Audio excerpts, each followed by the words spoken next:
আসসালামু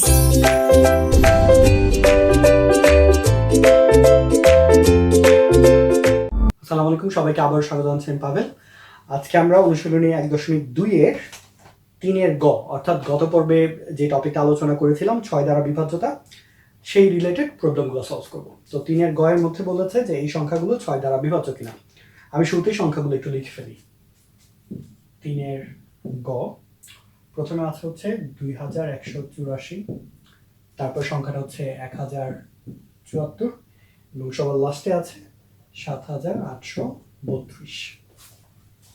তো একটা একটা করে কিভাবে সমাধান করতে হবে সেটা নিয়ে একটু আলোচনা করব। আমরা গত পর্বে দেখেছি, তোমরা যদি না দেখে থাকো ভিডিওটা অবশ্যই দেখে আসবে, খুবই ইম্পর্টেন্ট। বিকজ 6 দ্বারা বিভাজ্য কখন হবে কখন হবে না সেটা নিয়ে বিস্তারিত আলোচনা করেছি গত সেকশনে। আচ্ছা, তো আমি সামারিটা বলি। সামারি হচ্ছে যে কোনো সংখ্যা যদি 2 দ্বারাও বিভাজ্য হয়, 3 দ্বারাও বিভাজ্য হয়, তখন কেবলমাত্র সংখ্যাটি 6 দ্বারা বিভাজ্য হবে।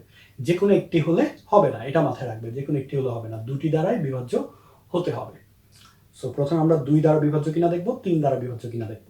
আচ্ছা, তো এই অঙ্কগুলো করতে গিয়ে কিছু জিনিস তুমি মাথায় রাখবে। প্রথমত, যদি কোনো বিজোড় সংখ্যা পাও তাহলে অবশ্যই এটা 2 দ্বারা বিভাজ্য না, সো এটা 6 দ্বারা বিভাজ্য হওয়ার প্রশ্নই আসে না। কিছু ট্রিক আসলে নিজে থেকে একটু মাথায় রাখতে হবে, অর্থাৎ অঙ্ক করতে করতে কিন্তু তোমরা বুঝতে পারবে।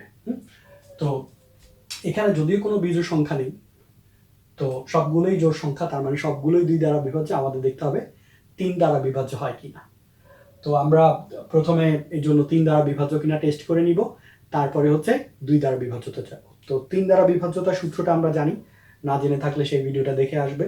3 দ্বারা বিভাজ্যতা সূত্র হচ্ছে কোনো সংখ্যার অঙ্কগুলোর যোগফল যদি 3 দ্বারা বিভাজ্য হয়, সেই সংখ্যাটা 3 দ্বারা বিভাজ্য হবে। আমি একটা দেখিয়ে দিই বিস্তারিত কিভাবে লিখবে তোমরা। প্রথমে আমরা এই সংখ্যাটা লিখব যে 2184, তারপর লিখব সংখ্যাটির অঙ্কগুলোর যোগফল।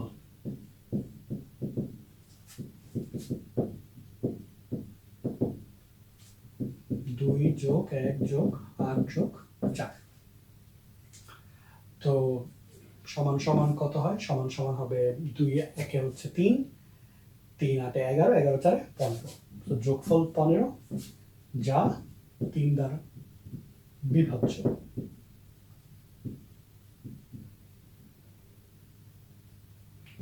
সুতরাং 2184 সংখ্যাটি 3 দ্বারা বিভাজ্য।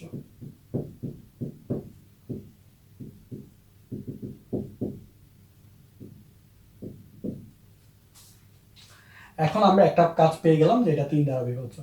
তো এটা যেহেতু 3 দ্বারা বিভাজ্য, আমরা এখন দেখব যে এটা 2 দ্বারা বিভাজ্য কিনা। দেখতে পাচ্ছি যে শেষের অঙ্কটা হচ্ছে 4, তাহলে এটা 2 দ্বারা বিভাজ্য। তো আমরা কথাটা লিখব যে আবার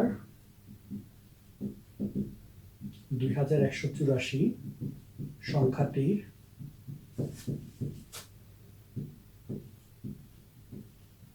একক স্থানীয় অঙ্ক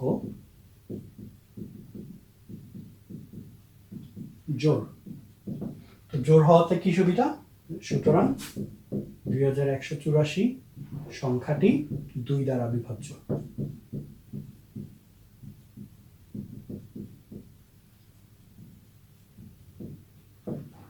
আচ্ছা, এখন আমরা দেখলাম এটা 2 দ্বারাও বিভাজ্য, এটা 3 দ্বারাও বিভাজ্য, অর্থাৎ সংখ্যাটি 6 দ্বারা বিভাজ্য। তো আমরা কথাটা লিখবো এরকম যে যেহেতু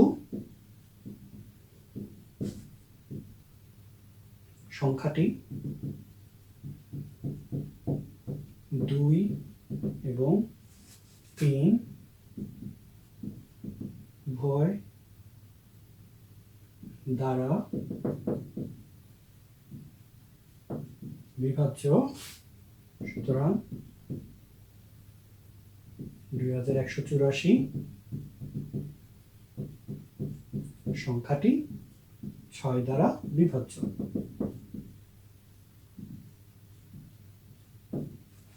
সো এভাবে করে হচ্ছে আমরা অঙ্কটা করব।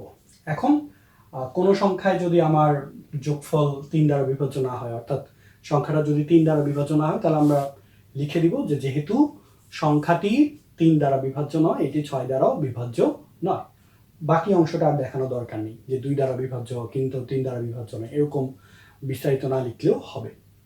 সো আমি আশা করছি তোমরা এই বাকি অঙ্কগুলো নিজেরা করতে পারবে এরপরেও যদি প্রবলেম হয় তোমরা কমেন্ট করে জানাবে যে তোমরা করতে পারছো না, সেক্ষেত্রে আমি আরও ভিডিও করে তোমাদের জন্য এগুলো সলভ করার চেষ্টা করব। তো এখন পর্যন্ত আমরা বেশ কিছু প্রবলেম সলভ করলাম অনুশীলন 1.2-এর। নেক্সট ভিডিওতে আমি যে টপিকটা নিয়ে আলোচনা করব সেটা হচ্ছে 4 নাম্বার, যে নিচের ফাঁকা ঘর আছে, ফাঁকা চিহ্নিত স্থানে কোন কোন অঙ্ক বসালে সংখ্যাটি 9 দ্বারা বিভাজ্য হবে। এবং এর সাথে আমি আরও কিছু এক্সট্রা ম্যাথ দেওয়ার চেষ্টা করব, যেখানে হচ্ছে সংখ্যাটি 9 দ্বারা বিভাজ্য জায়গায় 4 দ্বারা বিভাজ্য থাকবে, 6 দ্বারা বিভাজ্য হবে, সো দ্যাট তোমাদের প্র্যাকটিসটা ভালো হয়, যে তোমরা কী শিখেছো সেটা বোঝা যাবে। এই জন্যই আসলে বেসিক ভিডিওগুলো দেখতে হবে। সো প্রবলেম সলভ করার সাথে সাথে আমার রিকোয়েস্ট তোমাদের প্রতি যে তোমরা বাকি বেসিক ভিডিওগুলো একটু দেখে আসবে, তাহলে এই প্রবলেমগুলো সলভ করা খুবই সহজ হবে। সো সবাই ভালো থাকবে, নেক্সট ভিডিও দেখবে, সবার জন্য শুভকামনা। নেক্সট ভিডিও দেখার আমন্ত্রণ জানিয়ে শেষ করছি। সবাই ভালো থাকবে, আসসালামু আলাইকুম।